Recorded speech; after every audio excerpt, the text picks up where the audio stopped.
Today is Wednesday of the 20th week in Ordinary Time. A reading from the Holy Gospel according to Matthew. Jesus told his disciples a parable. The kingdom of heaven is like a landowner who went out at dawn to hire laborers for his vineyard. After agreeing with them for the usual daily wage, he sent them into his vineyard. Going out about 9 o'clock, he saw the others standing idle in the marketplace, and he said to them, "You too go into my vineyard, and I will give you what is just." So they went off, and he went out again around noon and around 3 o'clock and did likewise. Going out about 5 o'clock, he found others standing around and said to them, "Why do you stand here idle all day?" They answered, "Because no one has hired us." He said to them, "You too go into my vineyard." When it was evening, the owner of the vineyard said to his foreman, "Summon the laborers and give them their pay, beginning with the last and ending with the first." When those who had started about 5 o'clock came, each received the usual daily wage. So when the first came, they thought that they would receive more, but each of them also got the usual wage. And on receiving it, they grumbled against the landowner, saying, "These last ones worked only 1 hour, and you have made them equal to us, who bore the day's burden and the heat." He said to one of them in reply, "My friend, I am not cheating you. Did you not agree with me for the usual daily wage? Take what is yours and go. What if I wish to give this last one the same as you?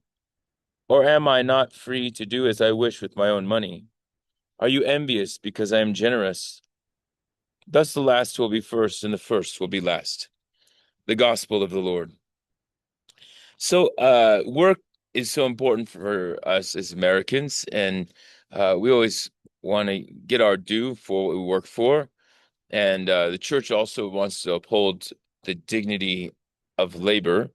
For example, John Paul II often marked an anniversary with the encyclicals or letters that Leo the 13th had written a century beforehand. Yeah, emphasizing this importance of human labor and how we need to place it correctly in our human values. And Leo the 13th was writing during the Industrial Revolution. John Paul II was writing with the experience he had had of socialism and communism, where the person is really a commodity for the state and doesn't receive necessarily a just wage. There's an idea of equality. Everyone has to work. Everyone has what they need, but they don't necessarily make more for more labor. And so this gospel challenges us because it might sound like that communism, that what everyone worked a little bit or more, and they all receive the same. And yeah, what a challenge, because here we are in this life, and we know that we work well, we work better, and we want to work if we're going to have a wage, right? And if we're able to negotiate for that wage, and obviously the John Paul II helped so much for labor unions to be started and that kind of thing. But JP2 also Leo the 13th tried to give a value to work specifically, and how man expresses himself through work, how man flourishes when he has work, and of course how man needs to balance that labor with other things in his life. And so we don't want to get fixed on the idea that my labor is worth its pay and that's all, right? And but the gift it is to be given work, to be given this life to live. And each of us has different capacities, has different time, or has the grace to be motivated more and to work more. But the reward isn't just that we might make more, but the reward is in itself. And in Jesus's parable, he also wants to tell us that the true reward is so far beyond what our wages might earn. It's the Lord, in fact, who is going to truly earn our salvation on the cross. It's the Lord's generosity that completely surpasses whatever great wage we might be able to negotiate.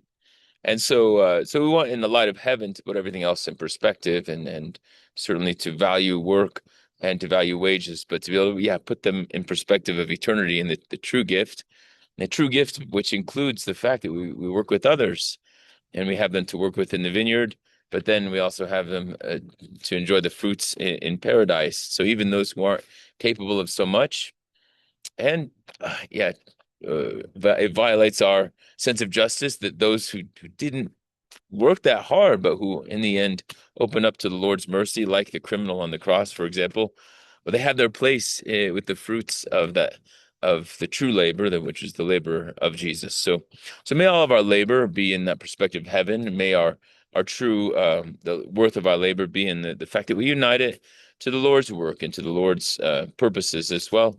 Dear Lord, gather us all, not just in your vineyard, but also in that wedding feast that you have earned for us all. Amen.